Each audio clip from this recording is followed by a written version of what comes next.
essa ajuda internacional para o desenvolvimento. E o BIRD, o Banco Internacional de Reconstrução e Desenvolvimento, ele foi criado para reconstruir a Europa que estava destruída pela Segunda Guerra Mundial, né? Lembra que a Conferência de Bretton Woods, ela vai ocorrer em 1945, no final da Segunda Guerra, e então foi criado o BIRD para reconstruir a Europa que estava destruída, né, pela guerra, pela Segunda Guerra Mundial, tá?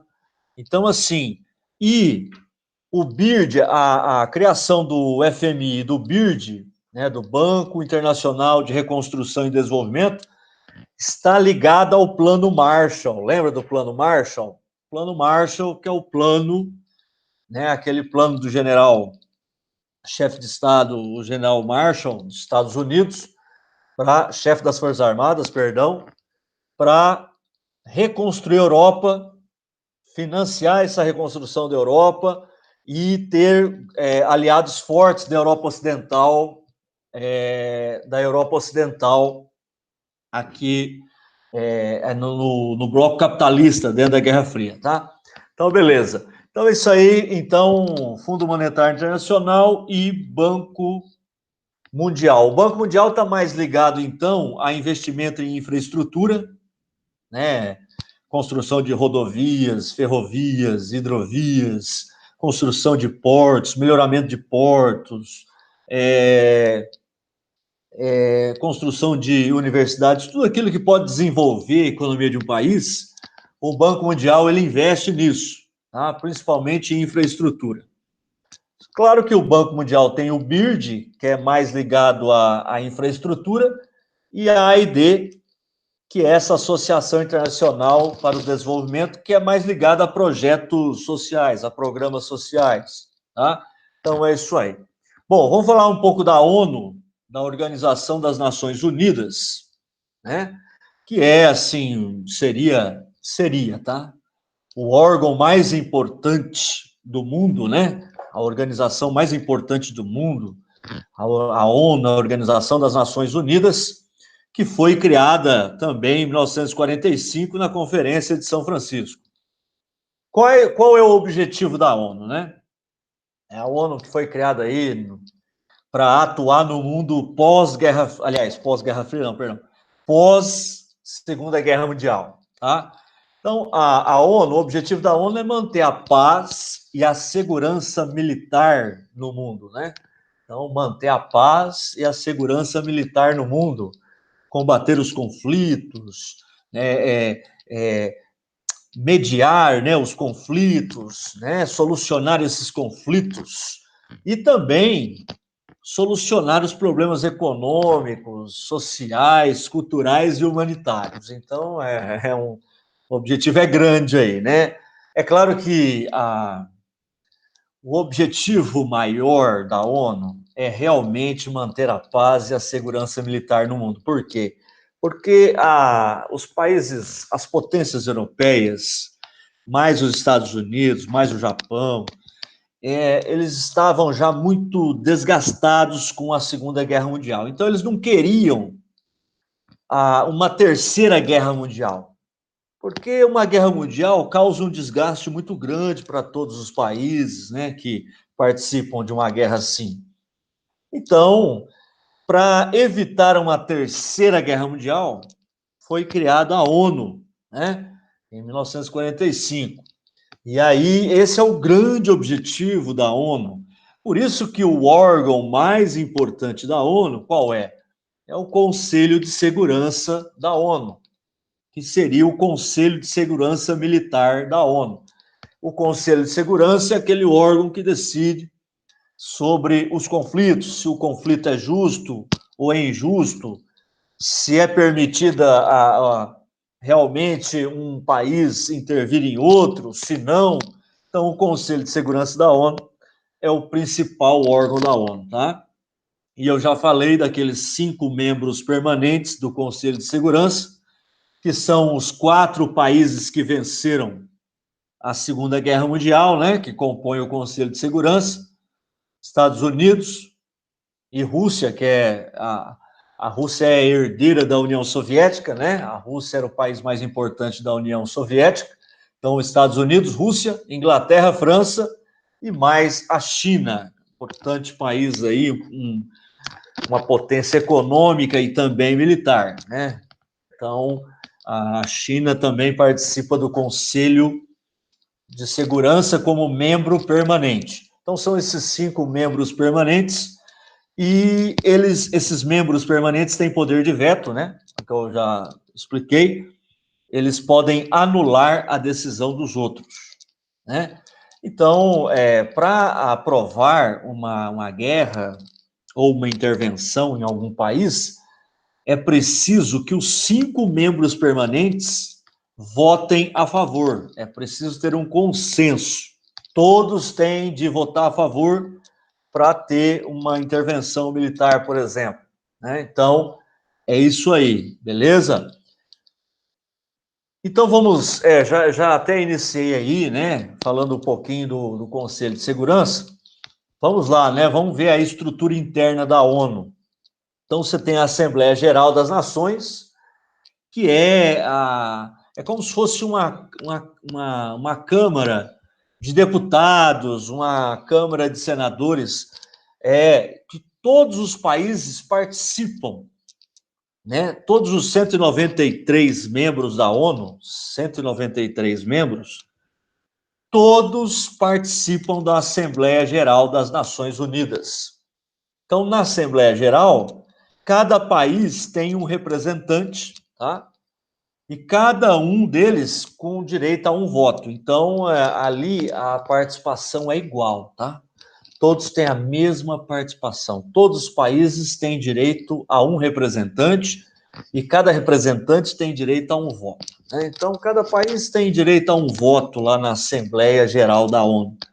Beleza? Então, esse é o órgão mais democrático, né, dentro da ONU. Tá? E aí, a Assembleia Geral vai aprovar ou reprovar, né? É como se fosse uma Câmara de Deputados, uma Câmara de Vereadores. Vamos dizer, o poder legislativo dentro da ONU. Então, eles vão aprovar os projetos ou não que a ONU criar, tá? Ok? Então, a Assembleia Geral é um órgão importante, claro. Mas o mais importante é esse segundo aqui, ó. Vocês estão vendo aqui, que é o Conselho de Segurança da ONU, né? Então, zela pela manutenção da paz e da segurança internacional, né? É o único órgão a adotar decisões obrigatórias a todos os Estados-membros, ou seja, o que o Conselho de Segurança aprovar, todos os países membros da ONU, eles devem seguir as orientações do Conselho de Segurança. As aprovações da Assembleia Geral e de outros órgãos da ONU não são obrigatórias a todos os países membros, tá? São facultativas. Agora, as decisões do Conselho de Segurança, elas são obrigatórias a todos os países da ONU, tá? Ok? Então, é isso aí. Olha, esse órgão aí, o Conselho de Segurança, ele pode autorizar a intervenção militar para garantir a execução de suas resoluções. Se um país, por exemplo, não respeitar a resolução do Conselho de Segurança, o Conselho de Segurança pode enviar tropas da ONU para ir invadir um país, tá? Se ele não respeitar as decisões do Conselho de Segurança, tá? Então, olha a importância do Conselho de Segurança. O Conselho de Segurança, ele manda e desmanda. Se o país não obedecer, ele pode sofrer até uma intervenção militar. É claro que quem gosta de geopolítica vai lembrar da guerra do Iraque, tá certo? E na guerra do Iraque, na invasão dos Estados Unidos no Iraque, a China e a Rússia, que são membros permanentes do Conselho de Segurança, não aprovaram a invasão dos Estados Unidos no Iraque. E mesmo assim, os Estados Unidos foram lá e invadiram. Então, quer dizer o seguinte, que os Estados Unidos eles não respeitaram a decisão do Conselho de Segurança da ONU. Olha, quem manda no mundo? Será que é a ONU, com o seu Conselho de Segurança Internacional, né? Ou são os Estados Unidos? Infelizmente, os Estados Unidos mostraram que quem manda no mundo, pelo menos nas questões geopolíticas, questões de territórios, né? Quem manda são os Estados Unidos. O Conselho de Segurança foi contra a invasão do Iraque, e mesmo assim os Estados Unidos foram lá e invadiram o Iraque. Né? Então, né, você vê como é que é. Então, continuando a falar aí do Conselho de Segurança, ele é composto por 15 membros, tá? 15 países compõem o Conselho de Segurança. 5 são os países permanentes, né? 5 países são permanentes, nunca saem do Conselho de Segurança. Aqueles 5 membros permanentes lá que eu falo para vocês: Inglaterra, França, Estados Unidos, Rússia e mais a China. Esses são os membros permanentes. E 10 são rotativos, de 2 em 2 anos, né? Eles vão trocando os membros rotativos, né? Provisórios do Conselho de Segurança, tá? Então é isso aí. Bom, além do Conselho de Segurança, que foi desrespeitado, desobedecido pelos Estados Unidos na guerra do Iraque, além do Conselho de Segurança, nós temos outros órgãos importantes, né? Porque a ONU recebe dinheiro dos países membros, tá? Isso vai, conforme o orçamento do país, o país ele tem que contribuir mais ou menos, tá? Então a ONU com esse dinheiro, e é interessante que os Estados Unidos sempre atrasam a sua parcela, a sua contribuição para a ONU, né? Então, assim, mas pagam. A ONU recebe financiamento dos países, principalmente ricos, tá? E com esse dinheiro a ONU, então, ela mantém, então, os seus programas sociais, econômicos, humanitários, ambientais, então, através dos seus órgãos aqui, tá? Okay? Então, por exemplo, nós temos órgãos importantíssimos, vocês já ouviram falar, com certeza, do Alto Comissariado das Nações Unidas para Refugiados, Acnur. Tá? É importante porque no mundo nós temos centenas de milhares de refugiados, tá? E nós temos acampamentos que a ONU oferece a esses refugiados que não têm para onde ir, não têm condições financeiras. Então, a ONU acaba... Esses refugiados, pessoal, refugiado é quem está fugindo de guerras, de perseguições políticas, religiosas. Então, são pessoas que não estão indo para outro país para tentar uma vida melhor, não é isso. Refugiado é quem realmente está fugindo de um conflito e de uma perseguição de qualquer caráter político, religioso, entendeu? Então, étnico. Então, assim, então nós temos a Acnur que cuida dos refugiados, né, dessa questão dos refugiados. Você vê, na guerra da Síria, nós temos mais de 1 milhão de refugiados, tá? Pessoas saíram da Síria fugindo do conflito, né, que estavam fugindo da perseguição política, aliás, política não, da perseguição étnica, né, e religiosa, né, o Estado Islâmico perseguindo essas pessoas, as pessoas não se sentindo bem ali, no meio do conflito, e fugiram da Síria, principalmente para a Turquia, né? Temos um grande campo lá de refugiados na Turquia. Outro órgão importante, Programa das Nações Unidas para o Desenvolvimento, o PNUD, que é um órgão que faz levantamentos estatísticos para compreender, né, o desenvolvimento, para entender como estão desenvolvidos os países, né, do mundo, né? Então, nós temos esse programa. A Unicef, né, vocês já ouviram falar muito, né, quando tem aquele Criança Esperança da Globo, tem a participação do Unicef, que é o Fundo das Nações Unidas para a Infância. Então, cuida das questões da infância, combate ao trabalho infantil, por exemplo, a dignidade, né, humana das crianças, né, no mundo todo. Tem também o PNUMA, que é o Programa das Nações Unidas para o Meio Ambiente, ok? Que faz aí projetos, programas ambientais para proteger o meio ambiente ou fazer um manejo, né, mais eficiente para não degradar o meio ambiente. Então, tem o programa aí das Nações Unidas para o Meio Ambiente, o PNUMA. A Organização Mundial da Saúde, pessoal, muito falada, né, atualmente, né, a OMS, a Organização Mundial de Saúde. A OMS, cara, hoje é um órgão importantíssimo por causa da pandemia de Covid-19, né? Essa doença chamada Covid-19, que é uma doença causada pelo coronavírus, né? O novo coronavírus. Pessoal, então a OMS importantíssima aí para a pesquisa, as universidades do mundo inteiro estão, né, ligadas à Organização Mundial de Saúde, então é importante esse órgão aí também. Nós temos também a FAO, acho que vocês já ouviram falar da FAO, que é a Organização das Nações Unidas para a Alimentação e Agricultura, né?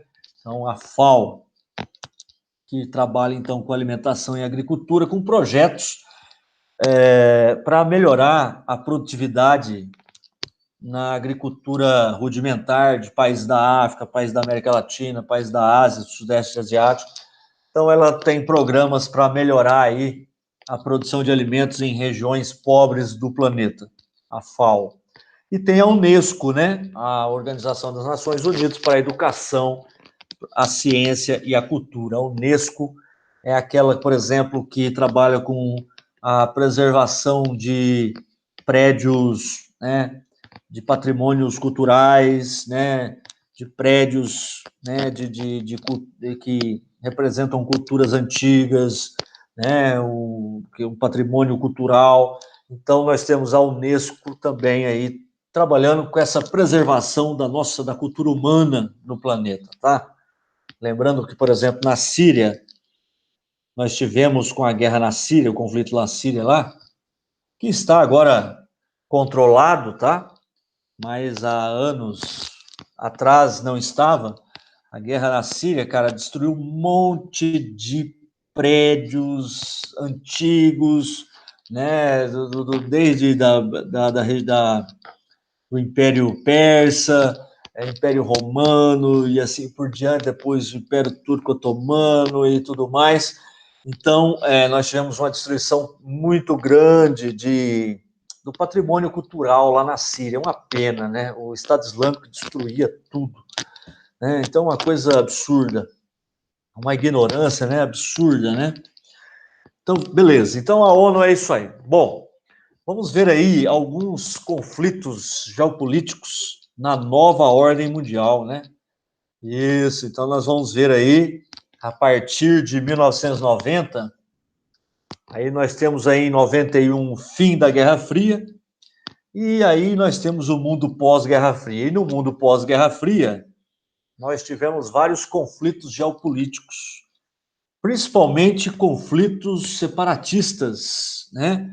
De países querendo se separar de outros países, né? Ou repúblicas querendo se separar de outro país, né? Nós tivemos conflitos separatistas, né? Nós tivemos também as guerras do Golfo, a Primeira Guerra e a Segunda Guerra do Golfo. Nós tivemos, então, também a invasão do Afeganistão, após o atentados de 11 de setembro, né? Nós tivemos vários conflitos aí, sem falar nos conflitos na África, né?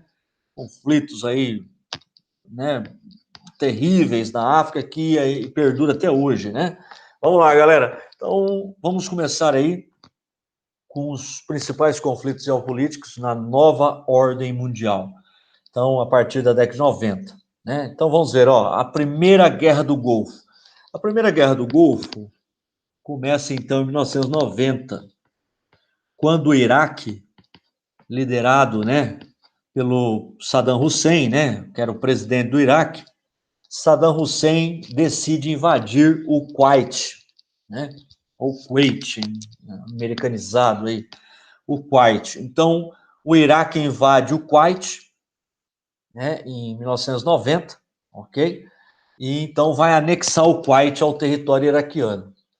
Lembrando que de 1980 até 88, o Iraque já tinha participado de uma guerra de 80 a 88, que foi a guerra do Irã-Iraque, dentro daquela lógica da Guerra Fria, né?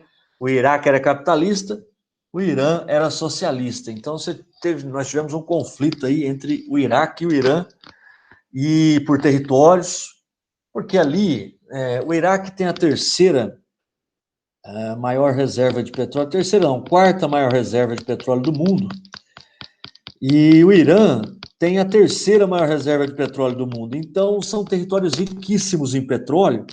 Então, os dois países disputavam territórios ali. E esses dois países, o Iraque e o Irã, eles eram financiados, armados, né? Então, quer dizer, os Estados Unidos dava dinheiro, armas, né, para o Iraque, e a União Soviética, que ainda existia até 1988, né? Existiu até 91, mas até 88, final do conflito, existia a União Soviética. E a União Soviética financiava e armava o Irã. Então, nós tínhamos aí as superpotências da Guerra Fria, os Estados Unidos ajudando o Iraque e a União Soviética ajudando o Afeganistão. O Irã, perdão. Então, o que acontece? Então, o Iraque era capitalista, o Irã era socialista. Tanto é que, na primeira guerra do Golfo, que nós estamos vendo aqui, que o Iraque invade o Kuwait, tá certo? Os Estados Unidos vão atacar o Iraque e o Iraque vai se defender com as armas que os próprios Estados Unidos deram ao Iraque para combater o Irã na guerra Irã-Iraque. Olha que coisa interessante, né? Então, Então, olha que interessante. O Iraque invade o Kuwait e anexa o território do Kuwait ao Iraque. O Kuwait é um país riquíssimo em petróleo, apesar de ser pequeno. Aí está entre as 6 maiores, deve estar entre as 7 hoje maiores reservas de petróleo do mundo. Então, é um país pequeno, mas muito rico em petróleo, tá? E o Saddam Hussein, claro que o poder militar do Iraque era muito maior do que do Kuwait, que era um país pequeno, e o Saddam recebeu muitas armas dos Estados Unidos para combater o Irã na guerra Irã-Iraque. Então, o Saddam sabia que poderia derrotar o Kuwait, invadir o Kuwait e ter o Kuwait como parte do Iraque. E aí, o Saddam alegava direito histórico ao território, né, do Kuwait. O Kuwait, por décadas, até mais que décadas, né, foi um território ali do Iraque. Então, nós temos que ter o Iraque, aliás, nós temos que ter o Kuwait é do Iraque, né? Então, o Saddam Hussein alega direito histórico ao território kuwaitiano e aí decide invadir o Kuwait. Só que aí, o Iraque mexeu com os interesses dos Estados Unidos, porque os Estados Unidos compram também petróleo do Kuwait. Então, os Estados Unidos decidem intervir mesmo no Kuwait, tá? E expulsar os iraquianos do Kuwait, né? Então, olha aí, né? Nossa, esse plano do Saddam Hussein, vocês conhecem o Saddam, né? Acho que vocês já viram imagens dele, o Saddam Hussein. O plano do Saddam era muito inteligente, né? Porque ele, além de ter invadir o Kuwait para ter as reservas de petróleo do Kuwait, que são enormes, ainda davam a saída do Iraque para o mar, né? Porque o Iraque não tem saída para o mar, ampliaria, aliás, tem saída, mas ampliaria a saída para o mar. Então, quer dizer, seria um plano estratégico importante, né?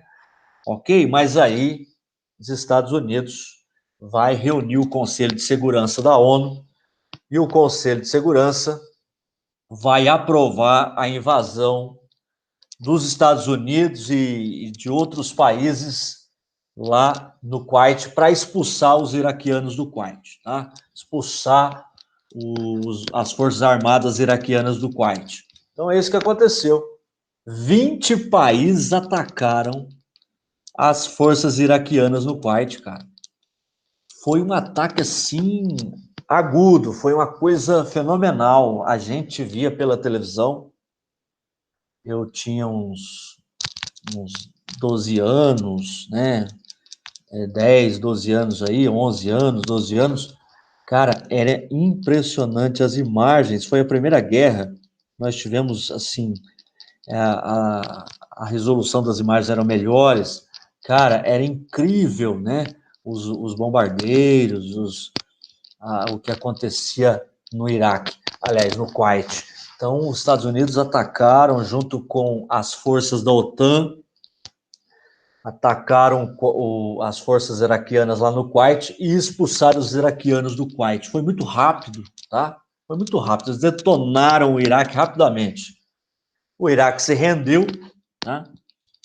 Sofrendo pesadas sanções internacionais, tá? Por exemplo, você tinha sanção internacional em relação ao comércio de petróleo. O Iraque, a partir daí, começou a vender o petróleo por um preço mais baixo, tá? O Iraque ele não poderia aumentar as suas forças armadas, tá? Então, uma série de sanções aí que o Iraque sofreu, e o Iraque, ficou destruído com a guerra do Kuwait, porque os Estados Unidos atacaram também cidades iraquianas, não só as tropas iraquianas no Kuwait, mas como também cidades que tinham batalhões das Forças Armadas iraquianas. Os Estados Unidos, eles detonaram essas cidades que tinham batalhões das Forças Armadas iraquianas. Então, eles destruíram o Iraque, detonaram muitas cidades iraquianas. O Iraque ficou destruído, tá certo? A infraestrutura iraquiana ficou destruída, né? O país chegou a perder até soberania em relação a algumas regiões, tá? Algumas regiões ficaram do Iraque, ficaram sob controle da ONU, tá? E principalmente dos países da OTAN. Então, só que o Saddam Hussein ficou no poder. Eles mantiveram o Saddam como presidente do Iraque. Por quê? Porque o Saddam, como era um ditador, ele controlava muito bem os territórios e servia como uma barreira ao avanço dos muçulmanos radicais, que depois viraria o Estado Islâmico, né? Então, assim, para o governo americano, era interessante manter o Saddam Hussein no poder para combater o avanço dos muçulmanos radicais, dos grupos muçulmanos radicais. Então, deixou lá o Saddam Hussein. E para a geopolítica mundial, então, esse conflito, ele representou o quê? A indiscutível liderança dos Estados Unidos, né, no mundo. Ele liderou a Guerra do Golfo, a Primeira Guerra do Golfo. A maioria dos aviões, dos tanques, dos porta-aviões eram dos Estados Unidos. Então, os Estados Unidos lideraram as suas tropas, mas também as tropas de outros países na Guerra do Golfo, expulsando os iraquianos do Kuwait. Então, os Estados Unidos assumiram o papel de polícia do mundo, né, os Estados Unidos, os Estados Unidos sempre tiveram um pensamento, né, uma ideologia, desde quando os Estados Unidos se tornaram independentes da Inglaterra. Você tem a ideologia que é o destino manifesto, né? Que é os Estados Unidos é a nação de Deus, né? Porque quem fundou os Estados Unidos foram os puritanos, né? Que eram os calvinistas lá do Reino Unido, né? Da Inglaterra. Então, é o país do povo de Deus, né? Fundado pelo povo de Deus.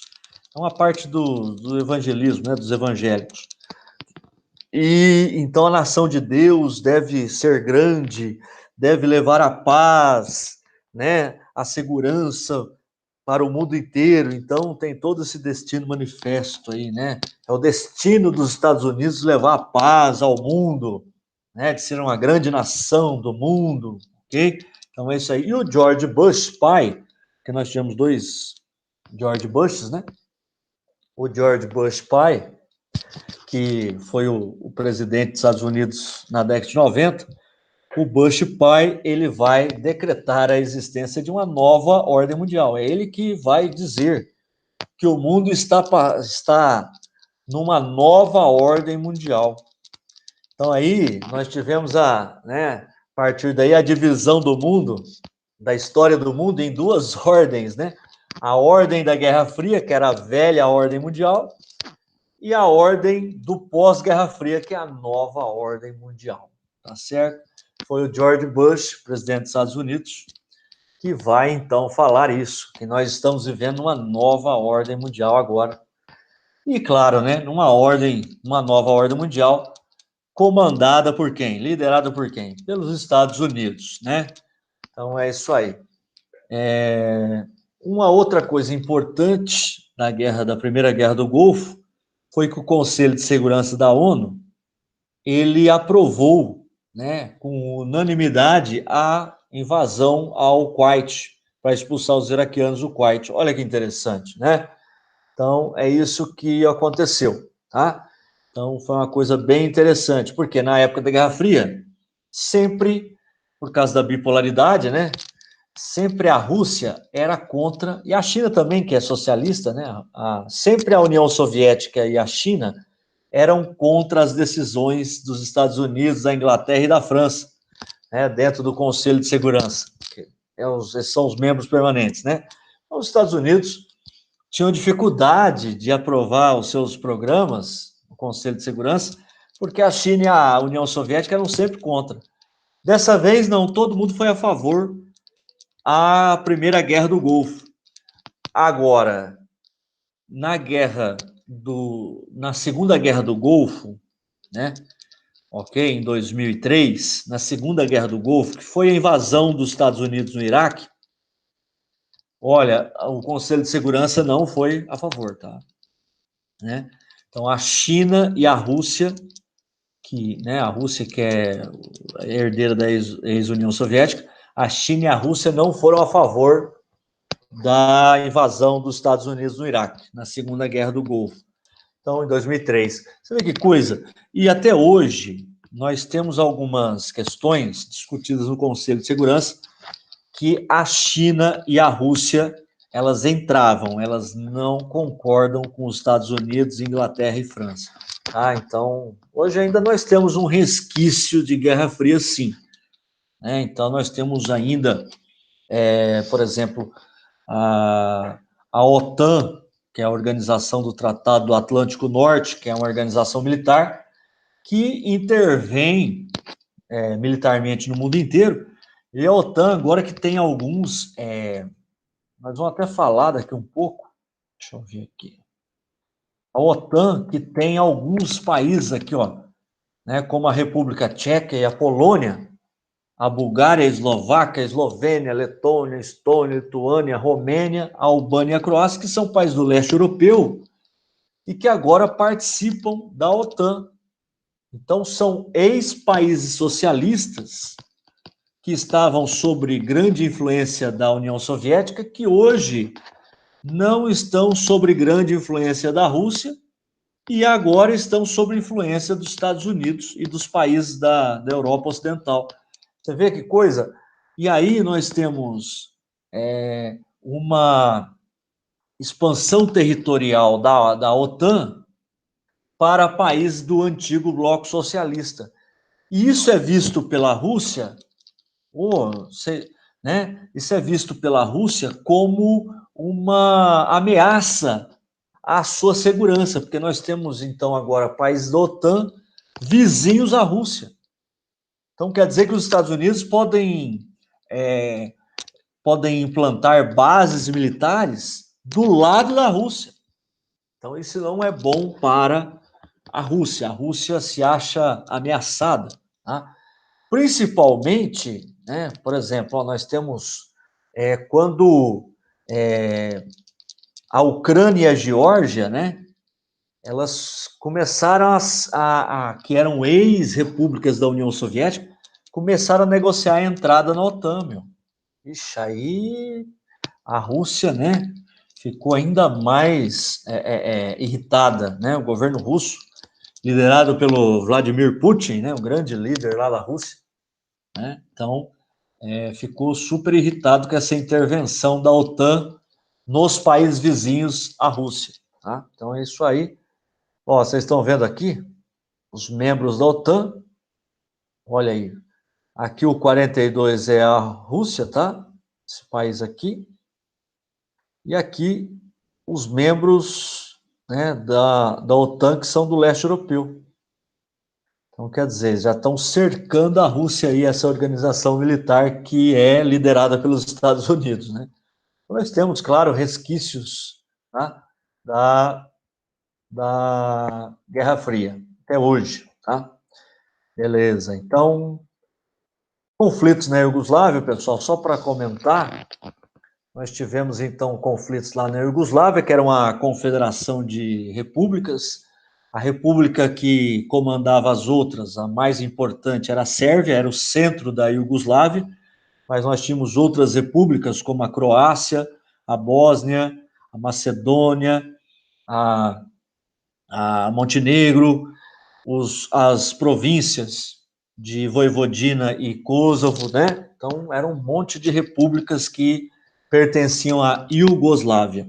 E aí, quando acabou a Guerra Fria, os países da Iugoslávia começaram a se separar da Iugoslávia, a Iugoslávia começou a se fragmentar em vários países.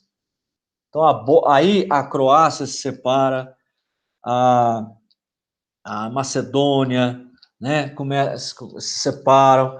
Aí a Bósnia vai querer se separar. Aí, como tinham muitos sérvios vivendo na Bósnia, e lembrando que nós temos vários povos, várias etnias dentro da Iugoslávia. Nós temos sérvios, que é um povo, os bósnios, que é outro, os croatas, que é outro, os albaneses, que é outro. Então, nós temos uma série de povos ali na Iugoslávia. E os macedônios, que é outro povo. Então, ó, os conflitos, pessoal, né, na Bósnia foram bem graves. Nós tivemos aí a morte de 200 mil. Olha, é o conflito que mais matou gente depois da Segunda Guerra Mundial, na Europa, claro. Nós tivemos 200 mil mortos no conflito entre a Sérvia e a Bósnia. A Bósnia querendo se separar da Sérvia, né, da Iugoslávia, que era comandada pela Sérvia. A Sérvia não queria perder a Bósnia. E aí nós tivemos um conflito entre o governo da Iugoslávia, né, comandado pela Sérvia, contra os bósnios, tá? Então é uma coisa terrível, né? E aí tem uma questão também de religião, né? Porque os bósnios são maioria muçulmana, os croatas são de maioria católica, os sérvios são de maioria cristãos ortodoxos, então são religiões diferentes, povos diferentes com religiões diferentes, né? Então é uma coisa interessante, né? Essa coxa de retalhos aí étnica que tinha na ex-Iugoslávia. E aí, os conflitos na Bósnia, a Bósnia tentando separar, vai de 91 a 95, principalmente de 92 a 95. Aí, em 95, aliás, nesse meio tempo, 91 a 95, morreram 200 mil pessoas na Bósnia, né? A maioria bósnios, tá? E a ONU não vai intervir. Só no finalzinho que as tropas da OTAN vão intervir no conflito da Bósnia. Em 95, quando as tropas da ONU elas intervêm, aí nós temos o Acordo de Dayton. Tá? A Bósnia vai ser dividida em duas entidades, em duas repúblicas. Tá? Nós vamos ter uma república chamada Federação da Bósnia e Herzegovina, que é uma região da Bósnia. Tá? A Federação da Bósnia e Herzegovina ela é a região que vivem os bósnios e os croatas. né? A Federação da Bósnia e Herzegovina. Aí tem outra república dentro da Bósnia, que se chama República Spirska, né? Que é a república, quer dizer, né, esse Spirska, quer dizer República Sérvia, tá? Não confundir com a República da Sérvia, que é outro país. A Sérvia é outro país, a Bósnia é um país, a Sérvia é outro. Mas dentro da Bósnia, nós temos uma república que é dos sérvios, que é a República Spirska, ou República Sérvia, e temos a Federação da Bósnia-Herzegovina, que é a região onde vivem os bósnios e os croatas. Vocês vão ver no mapa aqui, ó. Vocês estão vendo aqui no mapa? Deixa eu ver, já acabou a aula? Está acabando. Então, vamos só ver o mapa, porque a gente termina pelo menos a teoria aí, tá? Nós temos aqui a República Spirska, tá? E aqui a Federação da Bósnia e Herzegovina. Então, nessa república aqui, Spirska, nós temos, então, a Federação, a República dos Sérvios, dentro da Bósnia, tá? Tudo isso aqui é Bósnia, tá? Mas onde está rosa é onde vivem os sérvios. E onde está azul é onde vivem os bósnios e os croatas, tá? Então é isso aí. Bom, vamos voltar lá. Então, já deu para falar da teoria. Pessoal, eu vou fazer o seguinte, eu vou deixar algumas atividades depois. Não é agora, para a semana que vem. Eu vou elaborar umas atividades, vou passar para vocês hoje ainda. Então, fiquem ligados aí, no e-mail de vocês, no Google aí, tá? Que aí eu passo para vocês, e vocês têm aquela tarefa, aqueles que não entregaram ainda, podem entregar até hoje aquela tarefa da semana passada, tá? Que eu passei semana passada. Beleza? Então, é isso aí. Beleza, galera?